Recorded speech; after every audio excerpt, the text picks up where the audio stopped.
Hello mga ka-approve! For today's video, gagawa naman tayo ng bola-bola soup with miswa and patola. Perfect ulam na naman sa tag-ulan. Tara, samahan niyo na ulit ako! Una ay gagawa muna tayo ng bola-bola. Pagsamasamahin lang natin lahat ng sangkap. I-mix natin mabuti. Pag na-mix na natin, pwede na tayong magbilog para makabuo ng bola-bola. Pwede nyo pong prituhin yan bago isama sa sabaw, pero yung gagawin ko po ay isasama ko na po siya diretso sa sabaw. Pagkatapos nyan, pwede na nating umpisa ng magluto. Una ay gigisahin muna natin yung luya, bawang, at saka yung sibuyas. Tapos lagyan natin ng 3 cups ng water, takpan at pakuluin. Pagkakulo, pwede na nating ilagay yung ginawa nating bola-bola. Isa-isa nating ihulog at pakuluan para maluto yung loob.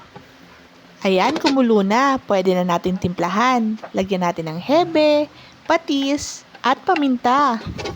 Pakuluin lang ulit natin at saka timplahan natin ng beef cubes. Tapos pwede na natin ilagay yung dahon ng sibuyas at patola. Haluin natin para maluto. Tapos tikman natin kung okay na yung timpla. Medyo kulang pa sa alat kaya nagdagdag ako ng patis. Pag swak na sa panlasa nyo yung timpla, pwede nyo nang ilagay yung miswa. Haluin lang natin, tapos isimmer natin ng mga 2 minutes. After nyan, luto na yan. Pwede na natin iserve.